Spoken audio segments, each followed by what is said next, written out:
നമസ്കാരം. തീർത്ഥയാത്രയിലെ ഇന്നത്തെ വീഡിയോയിലേക്ക് ഏവർക്കും ഹൃദ്യമായ സ്വാഗതം.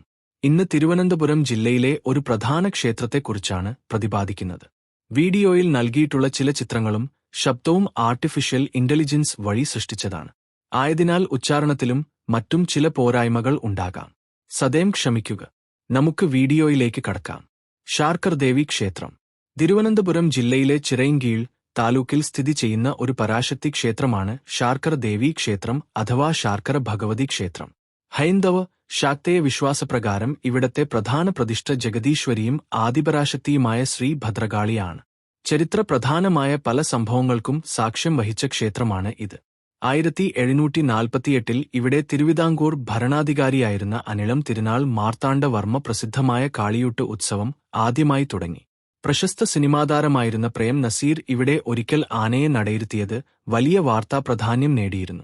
ഭഗവതി ക്ഷേത്രത്തിന് സമീപത്ത് തന്നെ ഒരു അയ്യപ്പ ക്ഷേത്രം, ആഞ്ജനേയ ക്ഷേത്രം എന്നിവ സ്ഥിതി ചെയ്യുന്നുണ്ട്. ശാർക്കർ ദേവി ക്ഷേത്രത്തിൽ ദർശനം നടത്തുന്നവർ ഇവിടെയും ദർശനം നടത്താറുണ്ട്. കൊല്ലത്തുനിന്നും തിരുവനന്തപുരത്തേക്കുള്ള പ്രധാന പാതയായ പെരുവഴിയിലാണ് ശാർക്കർ ദേശം സ്ഥിതി ചെയ്യുന്നത്. അതുവഴി കടന്നു പോകുന്ന വഴിയാത്രക്കാർക്കു വിശ്രമത്തിനായി പണ്ട് അവിടെ വഴിയമ്പലമുണ്ടായിരുന്നു. ആലങ്ങാട്ട് അഥവാ ആലുവ, ചെമ്പകശ്ശേരി അഥവാ ആലപ്പുഴ എന്നിവിടങ്ങളിലേക്കുള്ള ശർക്കര വ്യാപാരികൾ സ്ഥിരമായി തിരുവിതാംകൂറിലേക്ക് പോയിരുന്നതും ശാർക്കര വഴിയായിരുന്നു. ഒരിക്കൽ അതിലൊരു സംഘം ഇവിടെ വഴിയമ്പലത്തിൽ സന്ധ്യയ്ക്ക് വിശ്രമിച്ച് രാവിലെ യാത്ര പുറപ്പെടാൻ തയ്യാറെടുക്കുമ്പോൾ ശർക്കരപാത്രങ്ങളിലൊന്ന് ഇളകുന്നില്ലെന്ന് മനസ്സിലായി. വ്യാപാരികൾക്ക് ശർക്കരപാത്രം അവിടെ ഉപേക്ഷിക്കാനും കഴിഞ്ഞിരുന്നില്ല. പ്രശസ്തനായിരുന്ന കൃഷ്ണഭക്തൻ വിൽവമംഗലത്ത് സ്വാമിയാർ അവിടെ വരികയും അവരുടെ ദുഃഖനിവാരണം നടത്തിക്കൊടുക്കുകയും ചെയ്തു. ശർക്കരപാത്രത്തിൽ ഉണ്ടായിരിക്കുന്ന പരാശക്തി ചൈതന്യമാണ് ഇതിനു കാരണമെന്നു അദ്ദേഹം മനസ്സിലാക്കി ആ ചൈതന്യത്തെ ശർക്കരപാത്രത്തിൽ നിന്നും മാറ്റിക്കുടിയിരുത്തിയാണ് അദ്ദേഹം അവിടെ നിന്നും പോയത്. അങ്ങനെയാണ് ശാർക്കര ഭഗവതി ക്ഷേത്രം നിലവിൽ വന്നത്.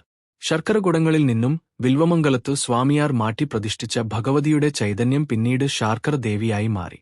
തിരുവിതാംകൂർ രാജാക്കന്മാരുടെ സഹായത്തോടെ ജഗദംബ് ഭദ്രകാളിയെ കുടിയിരുത്തിക്കൊണ്ട് ദേവീക്ഷേത്രം നിർമ്മിക്കുകയും അവിടുത്തെ പ്രതിഷ്ഠ ശാർക്കർ ദേവിയായും പിന്നീട് അറിയപ്പെട്ടു.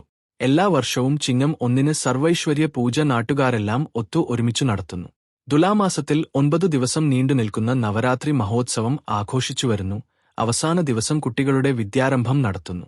ഈ ദിവസങ്ങളിൽ പരാശക്തിയെ 9 ഭാവങ്ങളിൽ ആരാധിക്കുന്നു. വൃശ്ചികം 1 തീയതി മുതൽ 41 ദിവസം മണ്ഡലകാല ഉത്സവം ഓരോ കുടുംബക്കാർ നടത്തുന്നു. ഈ ദിവസങ്ങളിൽ വിവിധ കലാപരിപാടികളും ചുറ്റുവിളക്കും കരിമരുന്നു പ്രയോഗവും ഉണ്ടായിരിക്കുന്നതാണ്. തൃക്കാർത്തിക പ്രധാനമാണ്.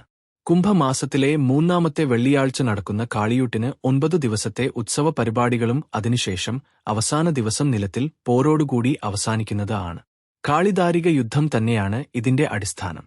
മീനമാസത്തിലെ പൂരാടം നാളിൽ കൊടിയേറി 10 ദിവസം നീണ്ടുനിൽക്കുന്ന മീനഭരണി മഹോത്സവം വലിയ രീതിയിൽ വിവിധ കലാപരിപാടികളോടുകൂടി നടക്കുന്നു. 9-ാം ദിവസം 22 കരക്കാരുടെ ഉരുൾ മഹോത്സവം, ഓരോ കരയിൽ നിന്ന് ഭഗവതിയുടെ നടയിലേക്ക് ശയനപ്രദക്ഷിണവും ഘോഷയാത്രയും നാദസ്വരമേളവും ഉണ്ടായിരിക്കുന്നത് ആണ്.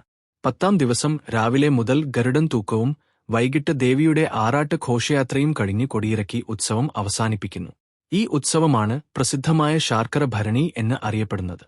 ഭരണി മഹോത്സവത്തിനോട് അനുബന്ധിച്ചു മേടമാസത്തിലെ 10-ാമുദയം വരെ ശാർക്കര മൈതാനത്തിൽ വിവിധ തരം മേളകളും സംഘടിപ്പിക്കാറുണ്ട്. കർക്കിടക മാസത്തിൽ നിറപുത്തരി മഹോത്സവം നടക്കും. ചൊവ്വ, വെള്ളി, പൗർണമി, അമാവാസി, മാസത്തിലെ 1-ാം തീയതി, ജന്മനക്ഷത്ര ദിവസം തുടങ്ങിയവ ദർശനത്തിന് പ്രധാനം. ക്ഷേത്രത്തിന്റെ നേരിട്ടുള്ള ദൃശ്യങ്ങളും മറ്റും ദേവിയുടെ അനുഗ്രഹത്താൽ എപ്പോഴെങ്കിലും നമുക്ക് ഈ ചാനലിലൂടെ അവതരിപ്പിക്കാം. ഈ വീഡിയോ കണ്ട എല്ലാവർക്കും ദേവിയുടെ അനുഗ്രഹം ഉണ്ടാകട്ടെ. വീഡിയോ ഇഷ്ടപ്പെട്ടുവെങ്കിൽ ഒന്ന് ലൈക്ക് ചെയ്യുക, ഷെയർ ചെയ്യുക, ചാനൽ സബ്സ്ക്രൈബ് ചെയ്യുക. നിങ്ങളുടെ അഭിപ്രായം കമന്റ് ആയിട്ട് അറിയിക്കുക. ഇനിയും ഇതുപോലുള്ള നല്ല നല്ല വീഡിയോകളുമായി വീണ്ടും കാണാം. നന്ദി, നമസ്കാരം, ശുഭദിനം.